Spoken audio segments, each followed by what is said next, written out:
evening. Welcome to the regularly scheduled meeting of the Jefferson County Board of Education on Monday, August 26th. And Mr. Dilly, I understand we have somebody to lead us in the pledge this evening. I would like to introduce Mrs. Kristen Martin from TA Lowry this evening. She's going to introduce our special guest this evening. Good evening. I would like to introduce to you Casey Pritt. Casey is a 5th grade student at TA Lowry, and she brought her entourage. This is her mom, Kirsten Pritt, her teacher, Mrs. Beth Saunders, her personal care aide, Mrs. Shirley Cole, and her speech teacher, Mrs. Audrey Berg. So Casey began her school career with us 9 years ago at TA and preschool, and it's been a remarkable journey to watch her just progress and grow. And you know, she's a big 5th grader, so we are very excited to have her lead us in the pledge tonight. So with that, we're going to turn it over to Casey. Okay.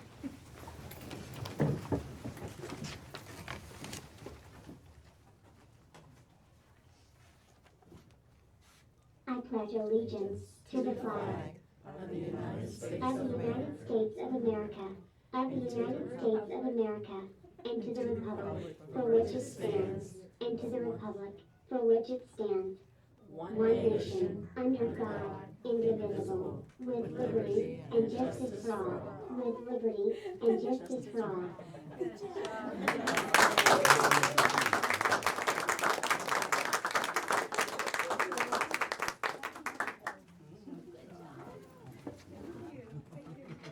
Thank you. Thank you.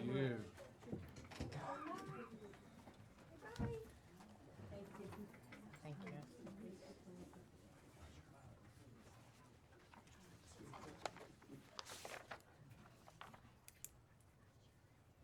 All right. Madam Superintendent, any comments? No. Approval of minutes. Is there a motion to approve the minutes from the regular board meeting held August 12, 2019, and the special board meeting held August 6, 2019? So moved. Second. Any questions? All in favor? Aye. Opposed? Thank you. Citizens' comments.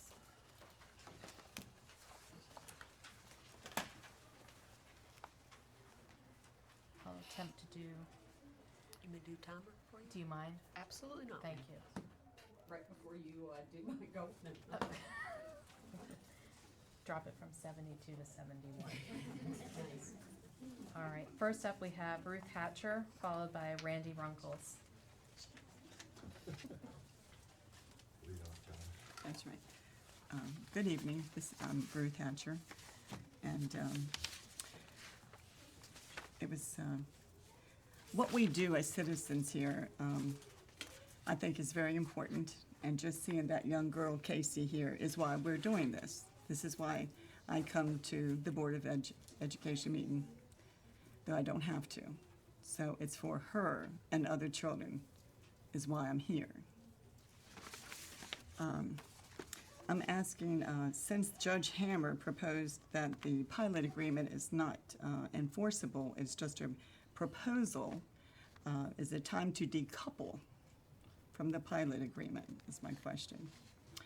Also, I have a question about when you do new hires for teachers, do you, are you disclosing to the teachers about our issues in the area, such as Rockwell? Because these people could be transferring from different locations, and they're selling their house and buying a new one here. And I'm just curious, is there a disclosure to those people?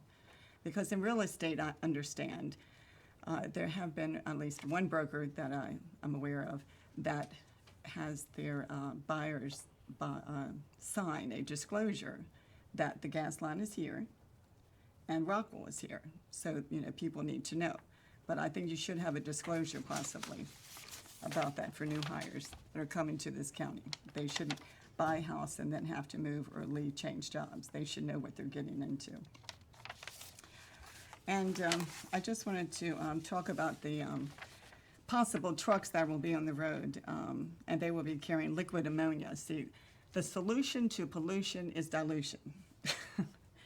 And they like to use ammonia to to cut the pollution. And if you look at the EPA TRI report for Byhala, Mississippi, you can see that last year the bar on the ammonia is really high.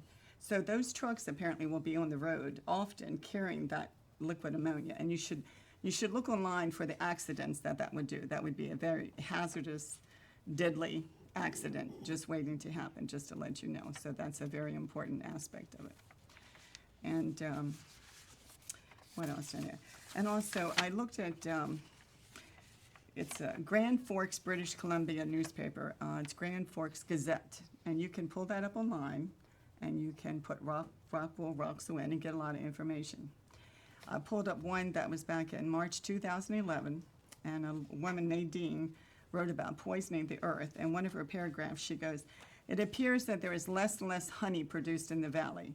Something is killing off the bees. Has anybody tested the soil lately or people's blood lately to see what toxic levels of pollutants Rockwell is wisely forcing on us?" Just to let you know. Thank you. And after Mr. Runkles, we have Jay Mansfield. I have a question on how much land the Board of Education controls in excess of what schools are currently on. I've been to pretty much every county office.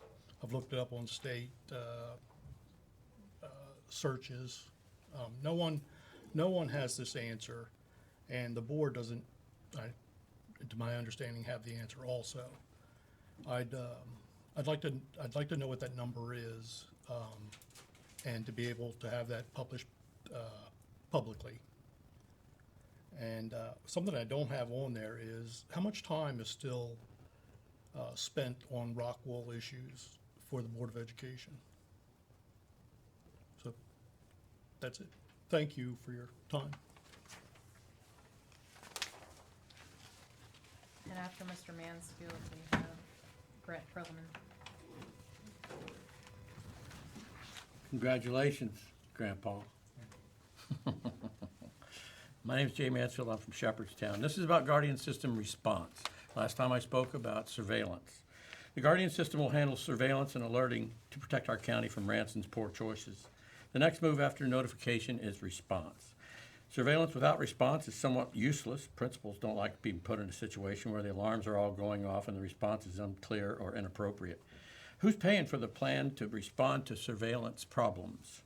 We must have workarounds to make sure that our primary support process is not the only support mechanism, for instance.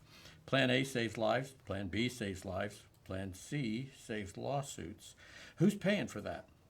So what's the plan to protect our children from industrial mayhem caused by Ranson's heavy industry complex?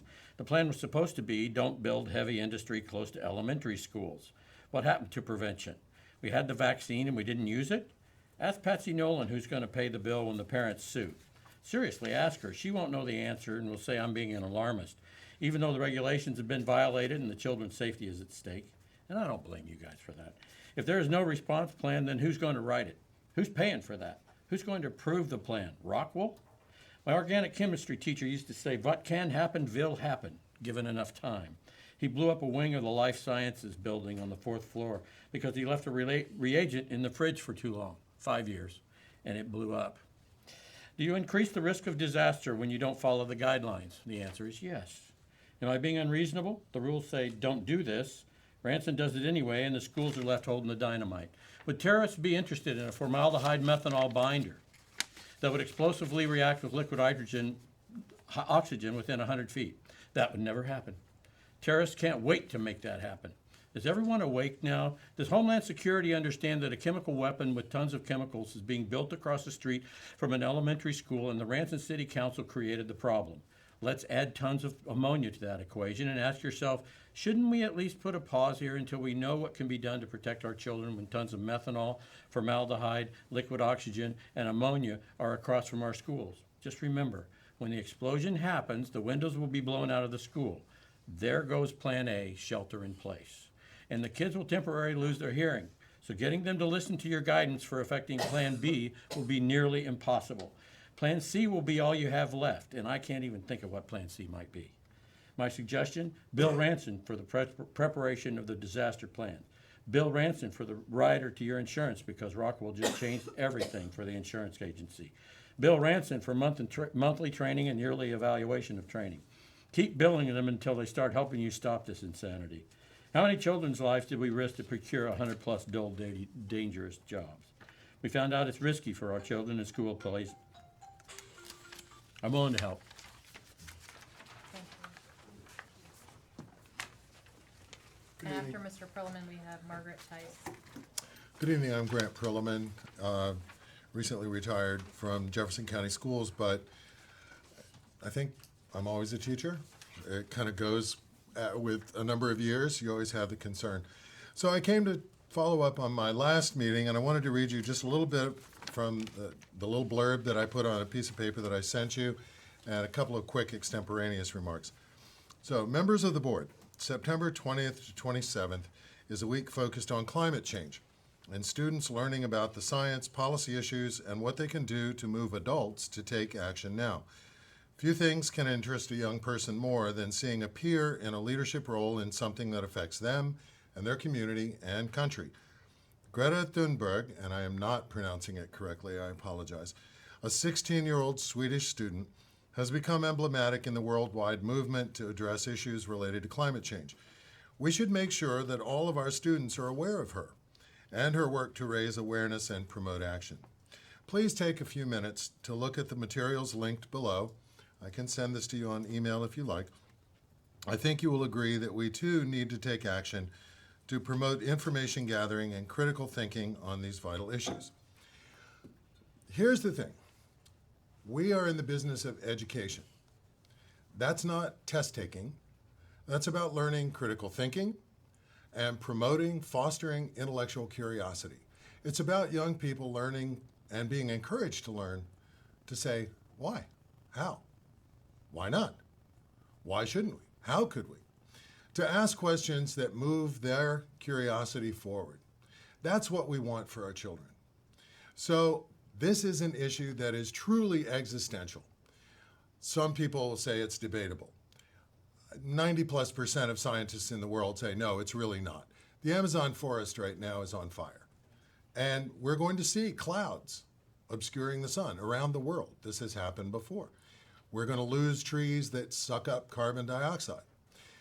We know that the Greenland ice cap is starting to melt. It's had more melting days this year than in recorded history. And maybe there's a cycle. This is a worse cycle. So let's look at this. Let's encourage our students to learn about the world that we are unfortunately handing off to them. It's a wreck. And we can help them, and they can help us in trying to slow this process down, if not stop it. This is a big deal. And I would say it's not political, but really, other than puppy dogs and kittens, pretty much everything is political on some level. And we have to recognize that. And we have to have the courage to say, this is important. There may be controversy. Let's welcome the controversy. That promotes, critical thinking. That's what we want for our kids. I won't pull out my phone. There's a wonderful article on the Washington Post today about why is it so hard to stop climate change? And the answer in the article is we lack empathy for future generations and others. We can teach, we can promote empathy, and we need to. So I wish you all the best. It's wonderful to see you, and I'm sure I'll see you again. Thank you.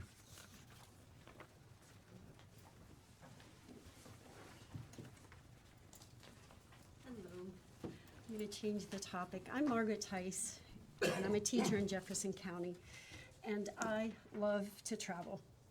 In addition to working with my students, traveling is truly a passion of mine, and for 10 years I've even traveled with students through EF Tour Company. So I have a 5-year travel plan. So last spring when the official calendar came out, I started looking at airline tickets.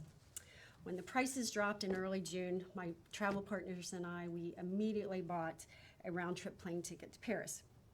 So not having a lot of money, we bought the lowest rate, which allows absolutely no modifications once that ticket is bought. So this is spring break. Plus, this change doesn't just affect me, but the other people who are traveling with me as well. So you can't imagine my frustration and concern when I started hearing just 2 weeks ago the rumors that the dates of spring break were changing. I am aware that principals have been told to work with families and employees who have already made plans, but what exactly does that mean? I was told only that I could use my leave. Is that the extent of my options for a situation that I didn't create? I'm fortunate that barring a catastrophic health issue, I have plenty of leave left until my retirement. However, one of my traveling partners who couldn't be here tonight does not have leave to use. So what are her options? The principals do not seem to be aware of any other than telling us that we can use our own leave. So my last questions and concerns are, will there be any guarantees that this won't happen again? Will we now have to wait until the beginning of school year to make plans because we can't count on the official calendar that was released in the spring? I'm guessing this change was done to accommodate more people than those who have been inconvenienced by it, and that I may be one of only a few voices speaking against it. But I do appreciate having a chance to at least express my frustrations. Thank you.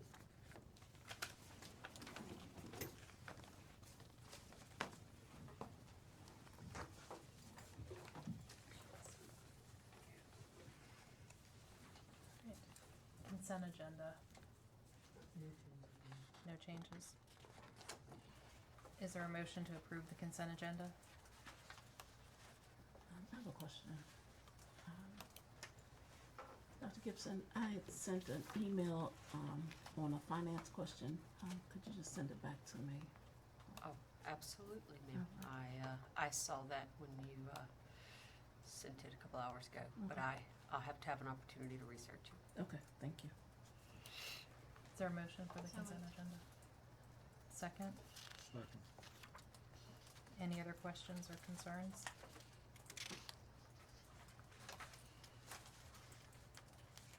All in favor? Aye. Opposed? All I right. abstain. You abstain? Yeah. Okay. All right. Unfinished business, there is none. New business. 10A, action on approval of revised Jefferson County Schools 2019-20 calendar.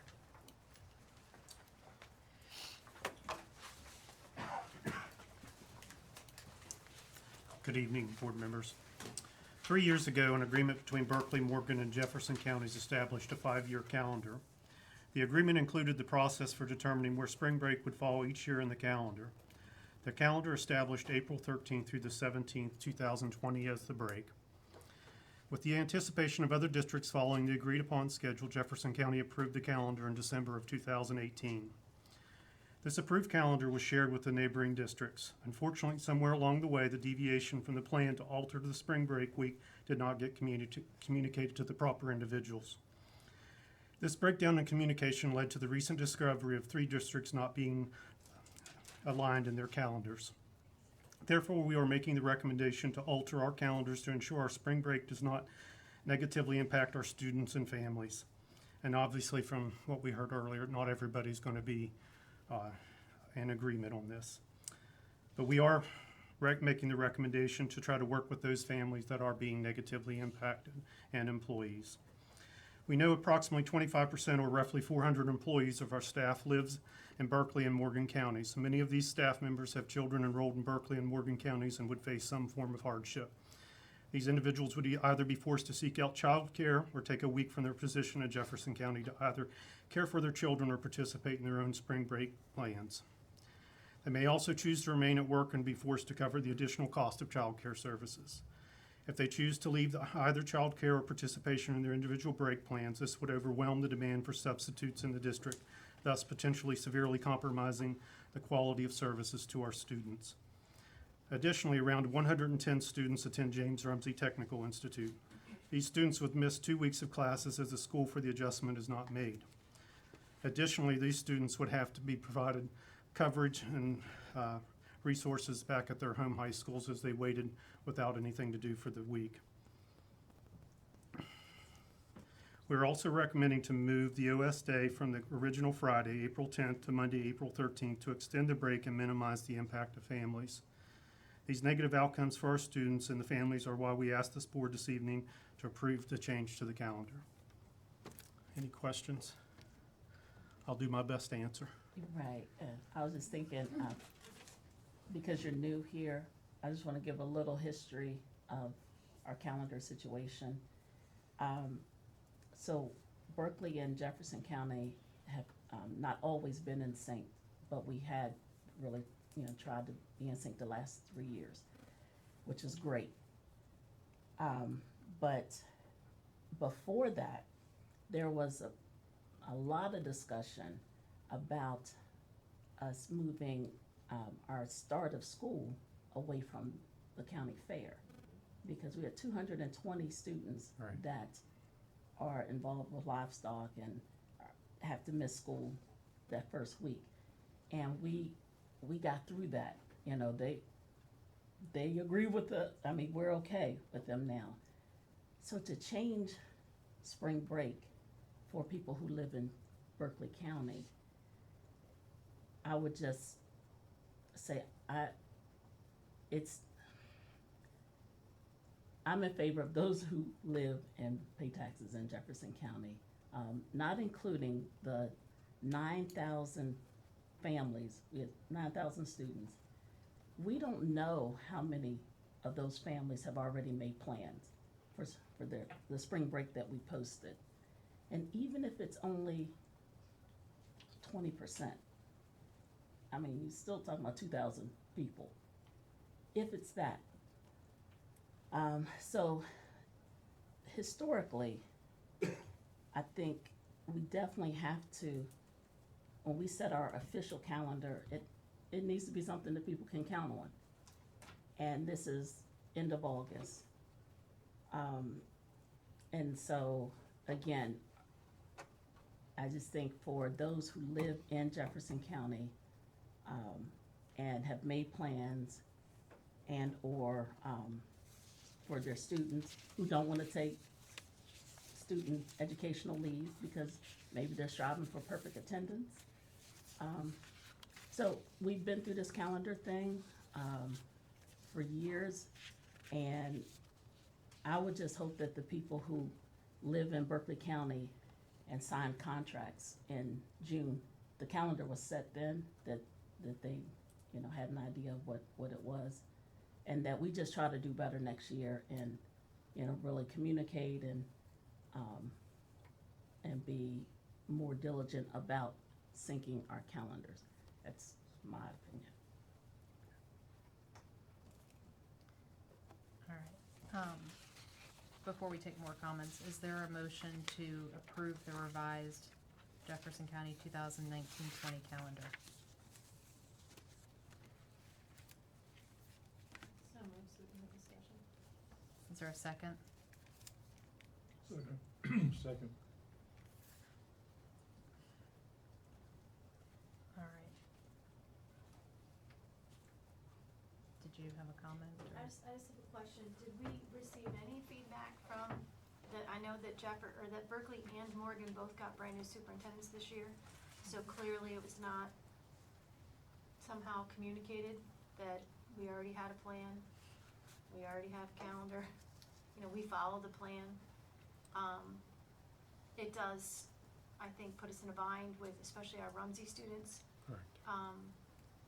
Because they always choose Berkeley's calendar, no matter what that is, to work around, which is not helpful to us all the time. And that's one of the reasons why we did that in the first place, was create a 5-year plan and create the rules of when that was going to fall and when it wasn't. But have they given us any feedback on why, oh, I'm sorry, we screwed that up, and, can you guys please move the calendar? Did we get anything from them? They did not ask us to move our calendar.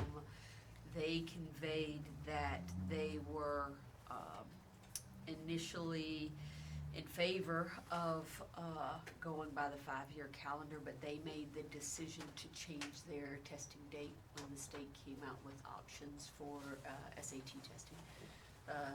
When Berkeley made the decision, whoever within their organization made the decision to take a different testing date. They changed their spring break as a result and didn't notify us. And since we had sent our calendar out to them, we had the agreement in place, and if they don't tell us, we don't have any reason to believe that it's changed.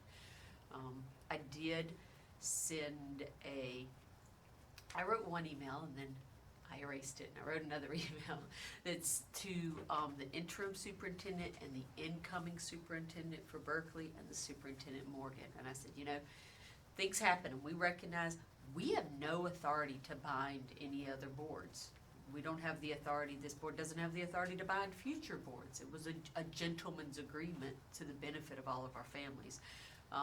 But I did send them an email and explained the circumstances and sent them the 5-year calendar and sent them our calendar and theirs and said, if you are interested, this was in all of our best interests. And to your point, for 3 years, Rumsey didn't get affected, our families didn't have any negative impact, everything worked great until it didn't. So are you guys interested in putting together another 5-year calendar? Can we sit down and have an agreement? And have an agreement to communicate if anyone's going to deviate from that. I have not heard back from Berkeley, either the interim or the incoming, but I understand that they're in flux. But the new Morgan superintendent said, yes, they would definitely be open to having that conversation and getting us back on track. But she was clear that they're always going to follow Berkeley's. They simply are. With the exception of Thanksgiving. They're always going to take the full week of Thanksgiving because of hunting season and not being able to find drivers. Other than that, they're going to follow Berkeley's. And Berkeley is a full week of Thanksgiving this year, correct? This year. But in previous years, this is the first year they've done the full week. Is this open for comment? No, sir. Just Sorry. didn't know. If we change it to coincide with the regional plan and we move our spring break to the week before Easter instead of the week after Easter, there are gonna be those 4 days, that Tuesday, Wednesday, Thursday, Friday. Do we have accommodations in place for staff that don't have time or students that families have already made plans? I mean, do we have something in place to take care of that? We do for students. For staff, we've told them we'd work with them on an individual basis. We are working, and HR is working on a plan for us to send guidance documents out to principals so that we can tell them what the options are for staff that don't have leave, because we need to treat them all fairly. It's not fair to make some staff use leave and others not. And if anyone, now to your point, if anyone wants to use that solution, they are going to have to show us documentation that they made their plans before we change the calendar date. And those folks we will accommodate without having a negative impact on them. We have to work through how we can do that in a legally compliant manner. So I can't sit here and look you in the eye and tell you that I know what that plan is now, But we will work with them in a legally compliant manner so that they're not penalized negatively for, impacted or okay, penalized, yes. having plans prior to August Right. 26th, 2019. Right. And we will do the same with families and their children. Also, in the past, for the Rumsey students, we just got a bus for those kids who wanted to go over to Rumsey during that spring break when we were closed in the past. So those students wouldn't be impacted. We could accommodate them if we do not change the schedule. So all the staff at Rumsey there would was not, Rumsey Rumsey would not staff? be open during that week of their spring break. What'd you say? So Rumsey would not be opened on the day of their spring break. No, I'm talking about, So the When- week that we'd actually be in, that's what I'm saying, they would actually miss 2 weeks of instruction if we maintained the current schedule, because they'd miss our spring break week, and then they would miss out on the week that Berkeley County was on the spring break. they would take their, There They wouldn't be would any be- staff they present would be then. the only ones that went to Rumsey. But there's no that- staff present, that's what I'm saying, they would have to be accommodating them back at Washington High and Jefferson Highs. So you're saying Jefferson Buses, we County? used to take, have bus service for those students. And they picked up on the summer school, run. During summer school, we don't pick up at every bus stop, but there's like major locations. So you're saying That's that the way we actually we did it. sent a bus out and picked the kids up, even Correct. though it was spring break week, they still went to school? Correct. those who wanted to go to Rumsey during our spring break, when Berkeley County was in session, we provided a bus to them. And you said it's 110. It's roughly, yes. I would much rather make accommodations for 110 students to take the bus back and forth to Rumsey than to take a chance on impacting. We don't even know how many families have already made plans for the spring break that we had posted. And I haven't heard from any teachers that live in Berkeley and have kids in Berkeley and want that accommodation. But I've heard from a ton of people who live here and work here who are going to be inconvenienced by the change.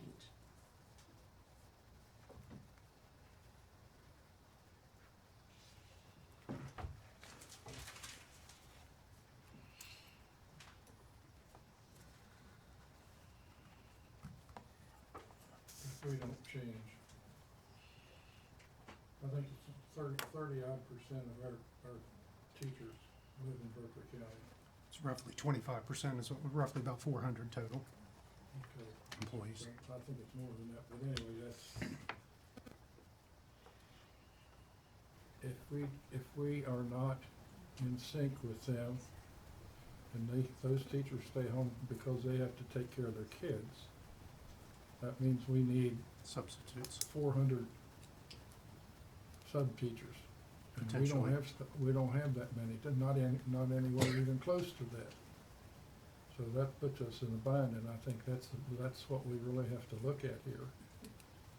I'm not as much concerned, I mean, I'm very concerned obviously about the employee, but I'm more concerned about the fact that if the employee stays home, then how many students does that then affect negatively? Because if they're not teaching in their classrooms, even if I can get that many substitutes, obviously they don't have the grasp of knowledge that the actual teacher in the classroom That's is what gonna I'm talking have. I about. mean, I agree, this is completely inconvenient and it's very frustrating when we did our part to, you know, do what we needed to do and we can't, you know, obviously, Whatever we the did, gentleman's there's no agreement was not end on it. followed, but There's no, no, there's no good option. I agree. There's no good option.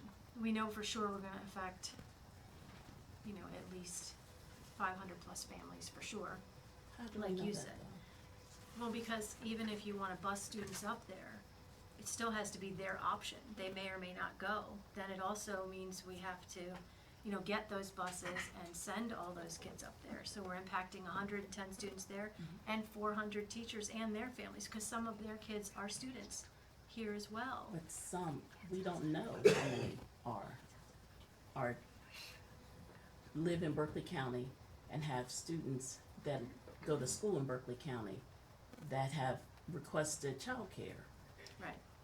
We don't know what that number is. Yeah, no different than we don't know the number that are impacted right now Correct. by the other change. Correct, so that's why I would ask that we stay with the calendar that we put out. At least people know what it is, and next year, there's no guessing. I mean, we have, you know, one teacher that's saying, you know, I'm kinda dependent on this, but next year, what do I have to depend on? And so I would ask you all to keep it the same so that they know that they can depend on whatever it is that we put out. Well, and I agree, this is a very off circumstance, and no matter what it is, they need to be able to depend on the fact that even if it changes, they still have, you know, a net. There's no reason that they should have to be charged with their leave, you know, as Ms. Tice was sharing, that's not her fault.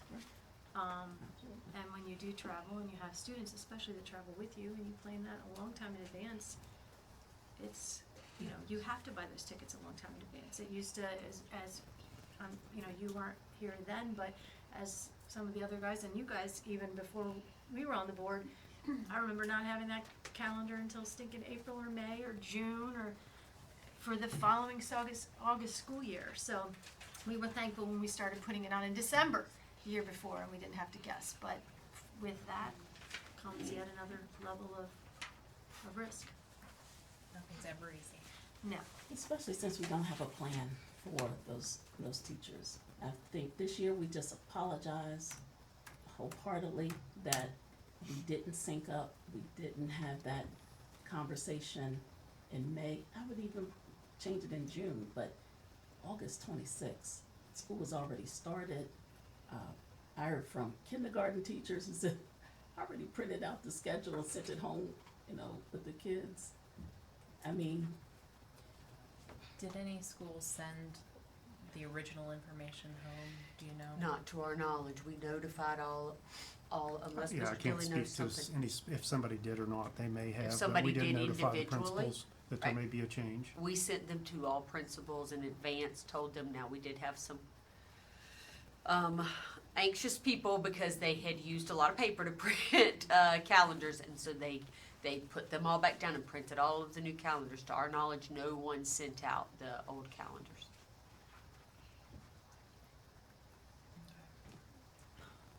So the calendars that parents have now that have gone home are the proposed change calendars.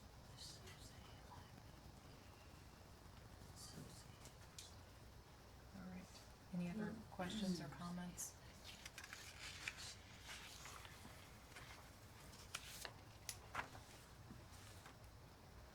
All right. All in favor of revising the 2019-20 calendar? Aye. Aye. Aye. opposed. Opposed? All right. Just, I know we sent an email, but just beat it into them that the gentleman's agreement stands, and if for some reason they decide to change in the future, to please Well, we will communicate. actively seek them out more aggressively in the future, yes. We will. All right. 10B, discussion and consideration of the personal leave policy to be placed on public review.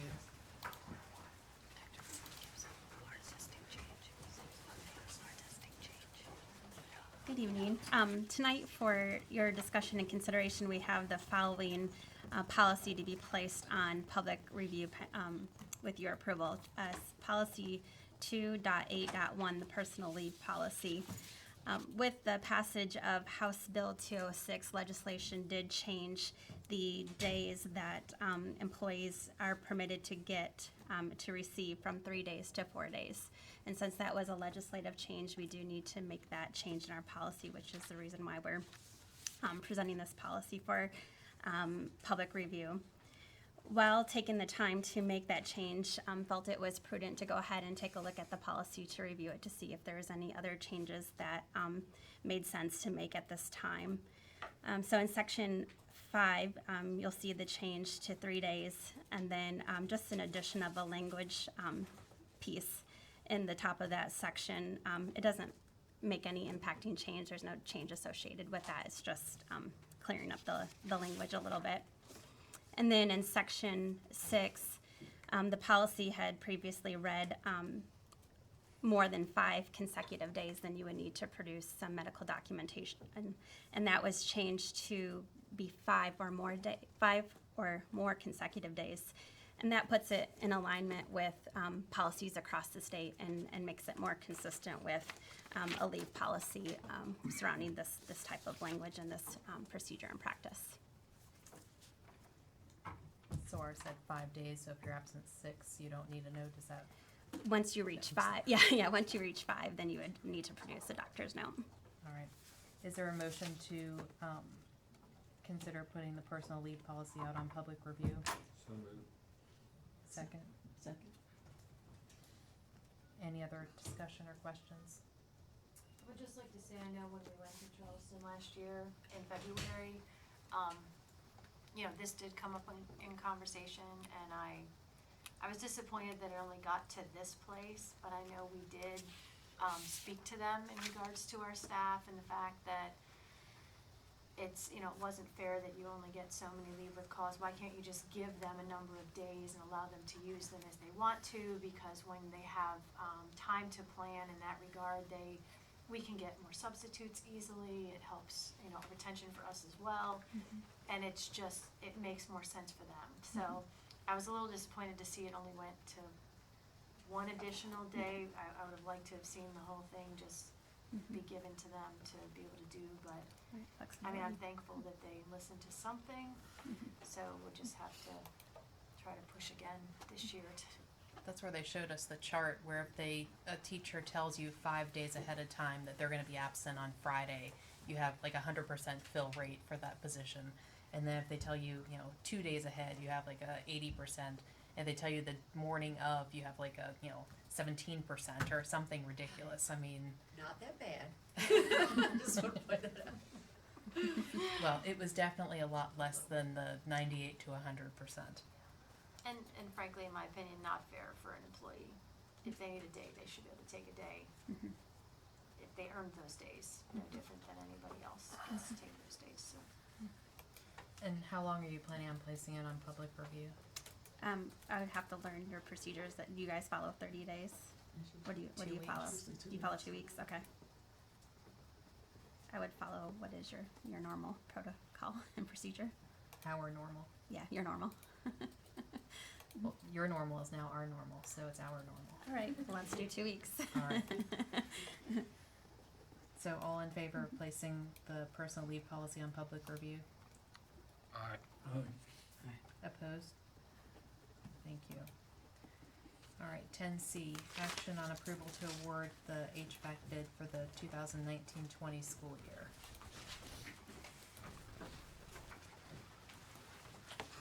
Good evening, everyone.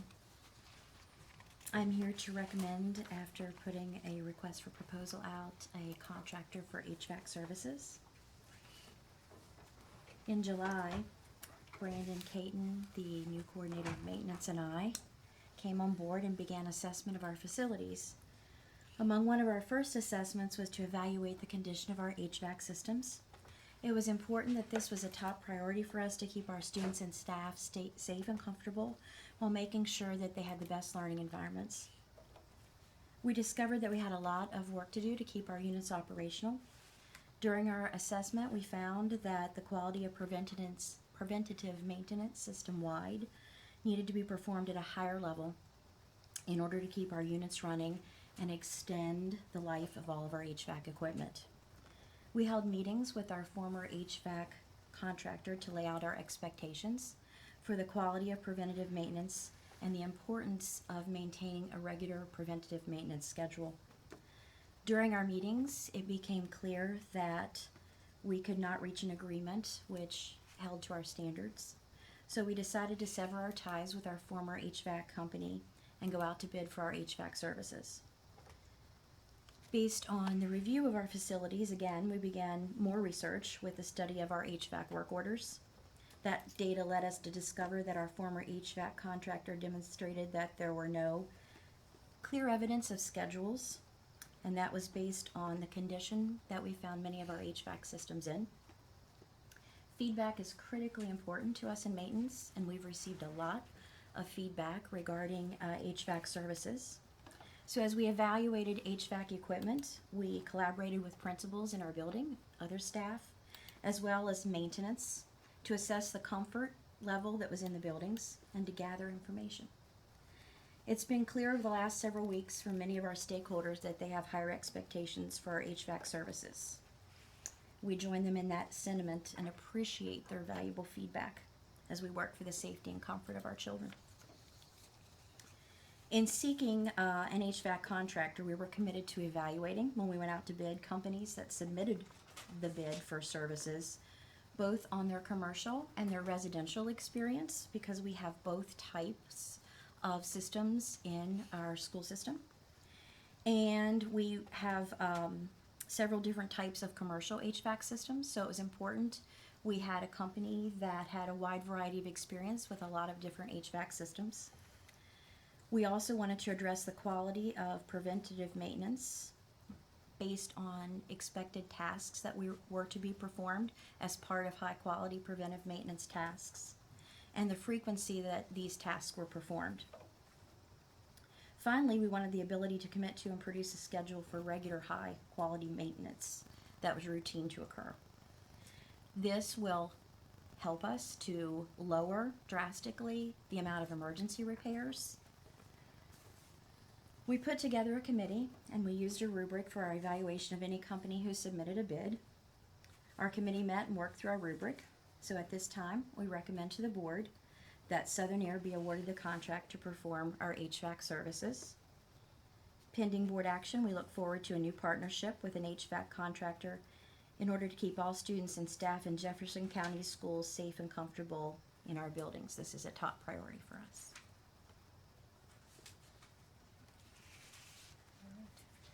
Do we have a Kim? motion to award the HVAC bid for the 2019-20 school year to Southern Air?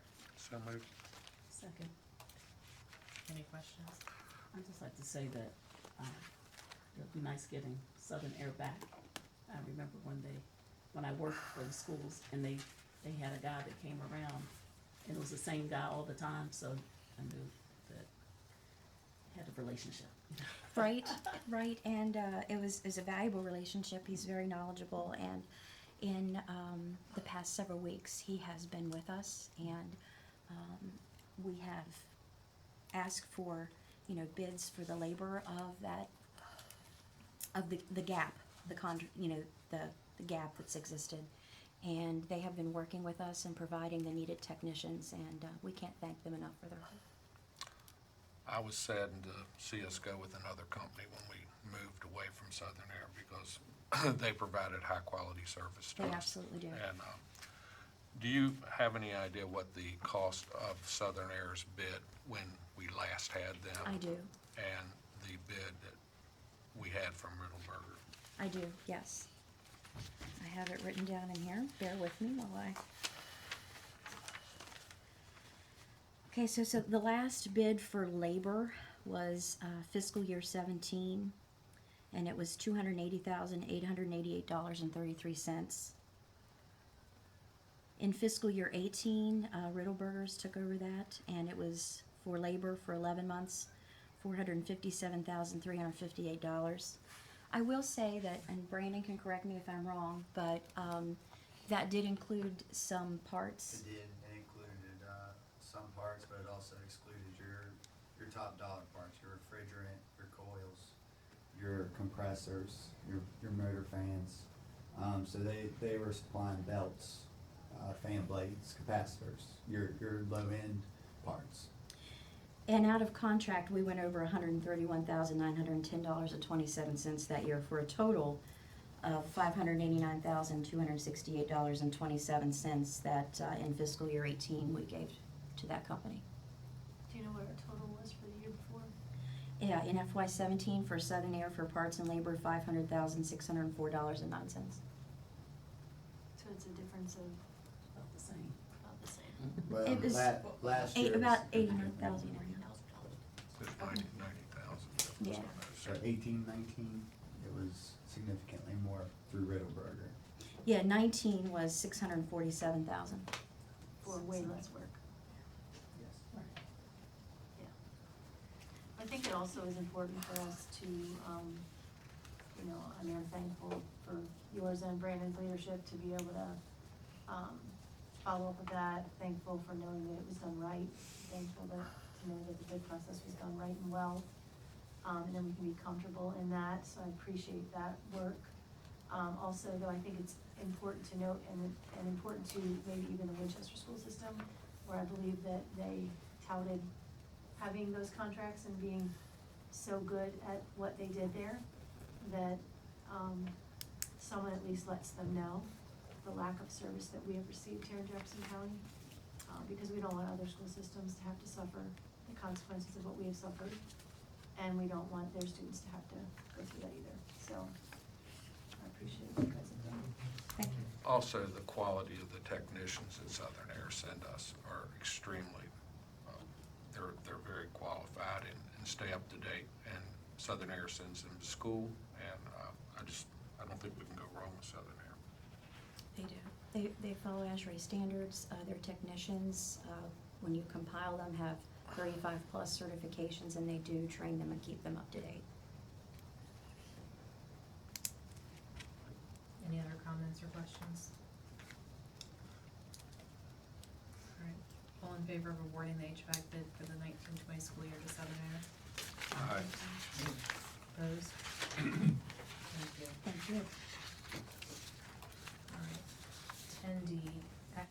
approval of superintendent's 2019-20 goals.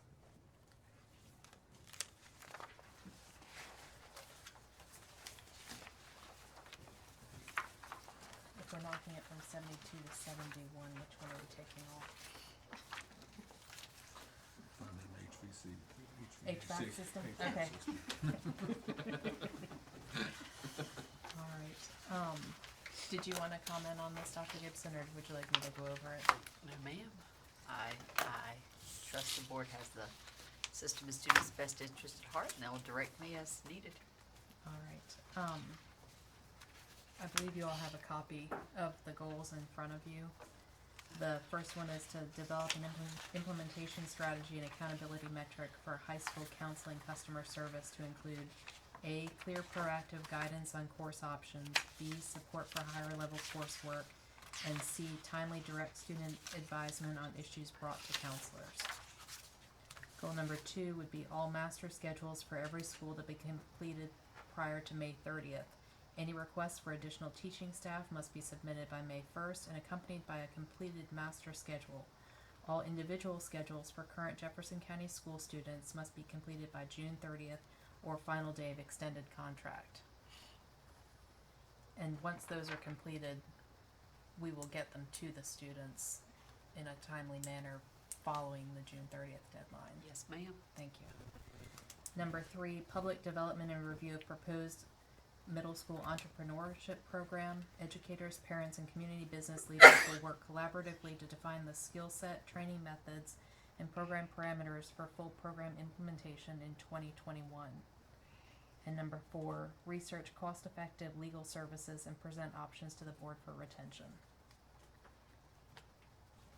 Is there a motion to approve the superintendent's 1920 goals? So moved. Second? Any questions or comments or discussion? I'm not sure how we're gonna measure these. I don't have a suggestion for 1 and 2, but the third one, a measurable goal could be, the third one is public development of and review of middle school entrepreneur program. Educators, parents, and community business leaders will work collaboratively to define the skill set, training methods, and program parameters for full program implementation in 2021. Could we make that measurable by saying increase enrollment in extracurricular programs? Well, you're the board, you can define it any way that you want to, but when you held your planning meeting for this year, one of the things the board talked about was, number 1, equitable services across the school system. You wanted the schools to be able to, parents to be able to go into the schools and know that they would get a comparable level of programming.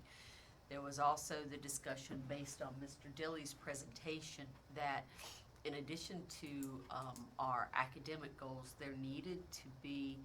we needed to have the confidence, and parents have the confidence, that we were preparing their kids to be successful with life skills, with higher order thinking skills and collaboration and their ability to plan and be proactive and use of technology.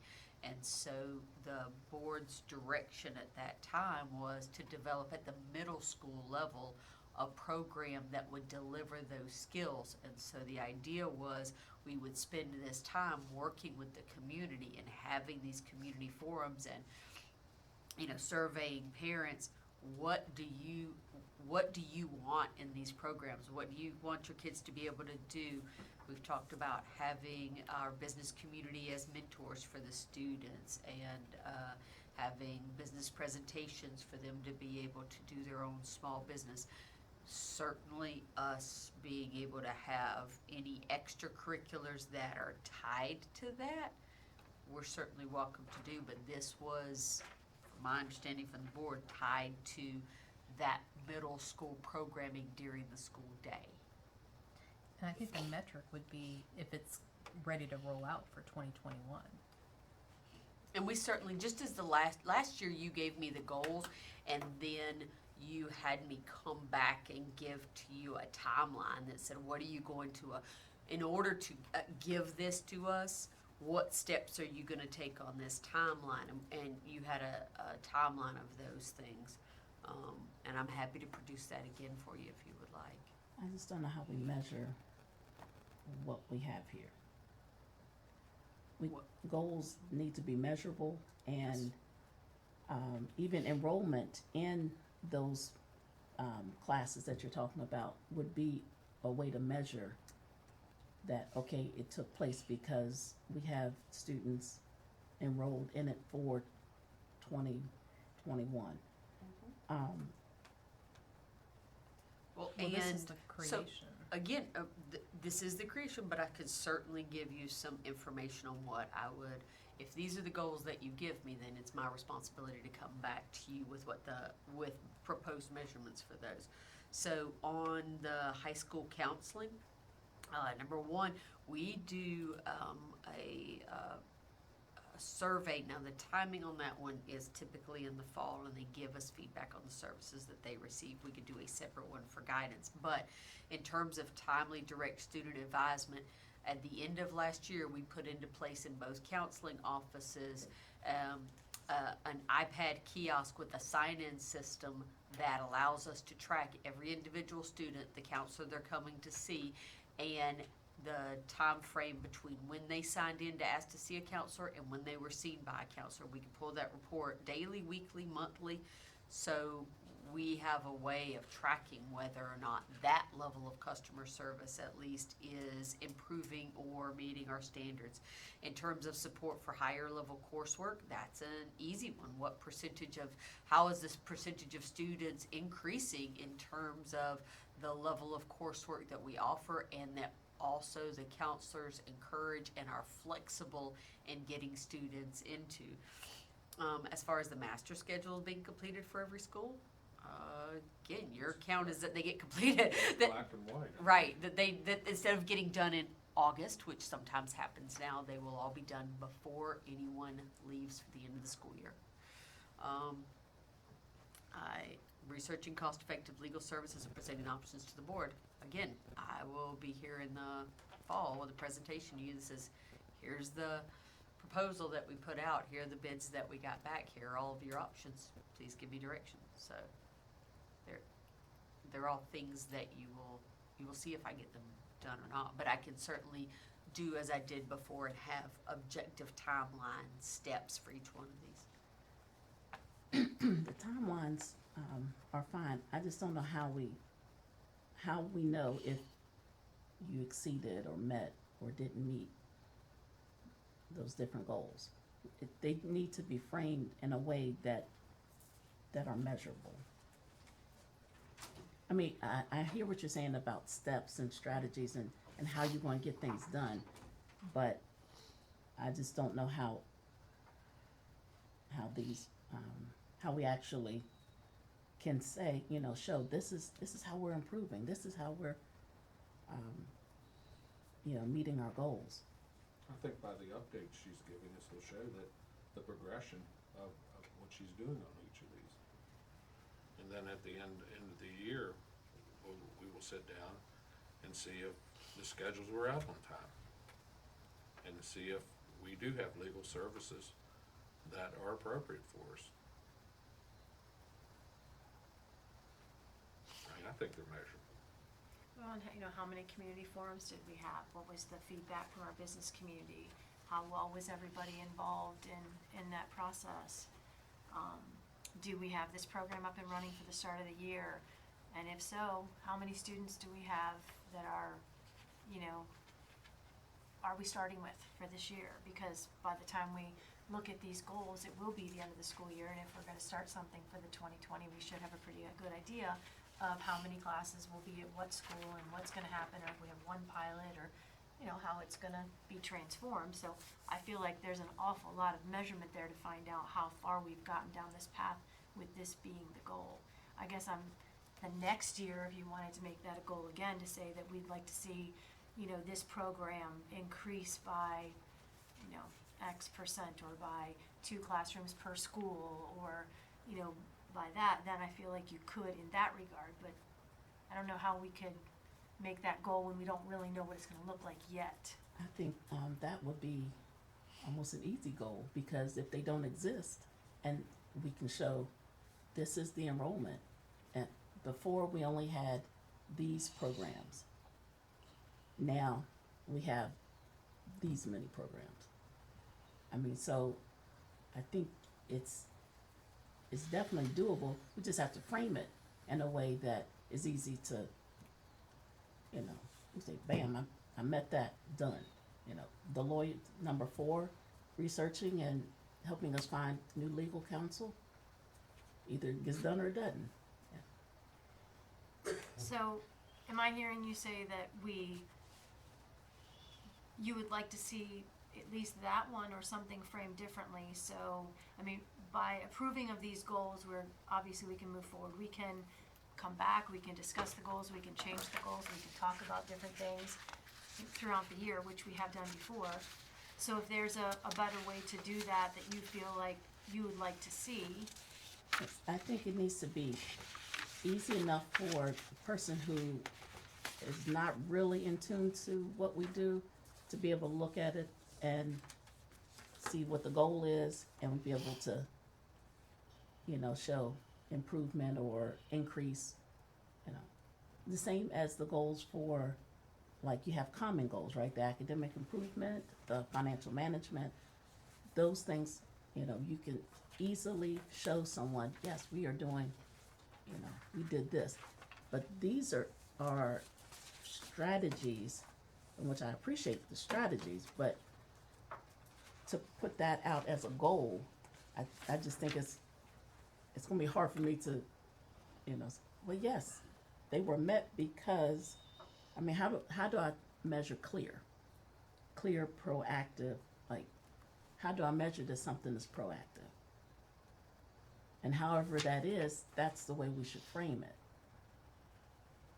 So I'm not taking away from these ideas, just frame it differently so that we can measure them and So what I'm tell hearing our you story say is quickly. that we like these goals, so we're going to approve or disapprove and vote on these goals, and then you're gonna come back with a recommendation of the way you feel like it needs to be worded, that we can discuss to be able to make you feel more comfortable, that's measurable for the public. Is that what you're asking us to do? Well, I'm not comfortable with the way these are worded. Like 1 and 2, I feel like are both counseling, and I can't think of a good way to measure improving our counseling services. But that is the goal. And because I don't have a good way of measuring it, I don't think this should be one of, you know, the 2 of the 4 goals. I think 2's very measurable. It's either happens or it doesn't. But There's dates on there. right, but 2, And if the schedules aren't out by then the goal's not met. agreed, but that's something that we hope would get done anyway. Well, it has. But it It had hasn't. never gotten done. That's why it became a goal, because it's never happened, and we continue to get all these influx of calls with a lack of, stuff getting done in that realm, so we created goals to make sure that we start to push that, Okay, all right, that to happen. all right, 2, yes, 2 has dates. Well, 1B, the support for higher level coursework, we could measure how many kids are doing it now and how many kids are doing it next year, or signed up for it in the schedule that's gonna be coming out in May or June. Okay, then we say, increase the percentage of students receiving higher level coursework.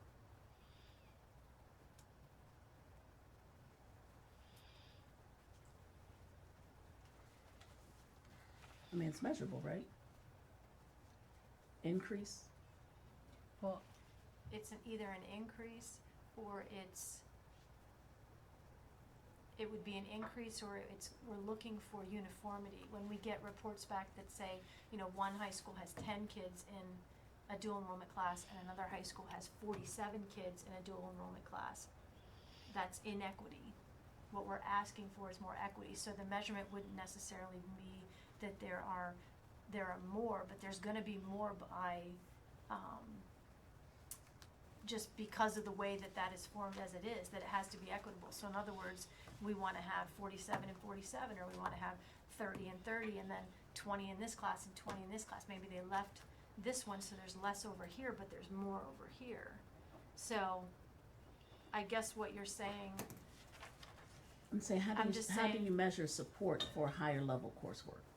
I mean, how do you measure that the support is actually taking place? I think Are the we measure- increasing? I would the number? think that the support would show the increased enrollment in those areas.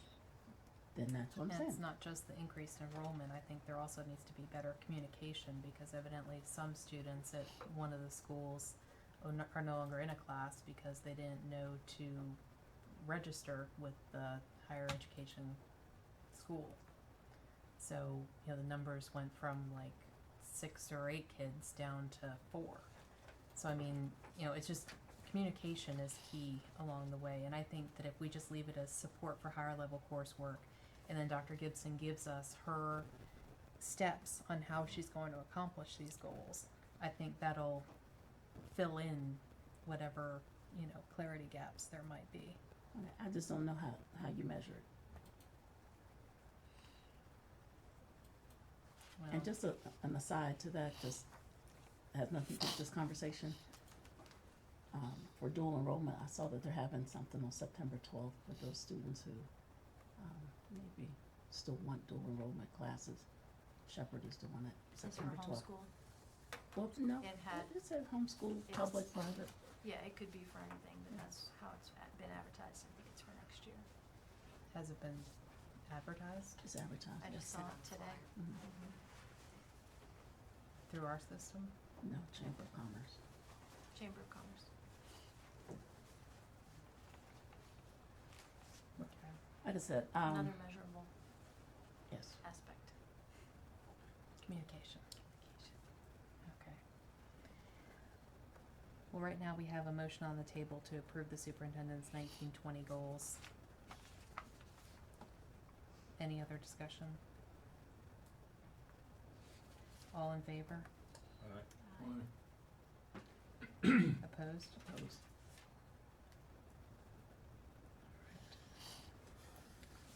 Thank you. Do we have an executive session this evening? No, ma'am, we do not. Wow. May I ask a question? Certainly. How many positions do we have not filled at this point, approximately? Approximately, less than 5. Less than 5? Yeah, but we have subs in there that are starting it off while the posting process Right. goes through. Less than 5, good job.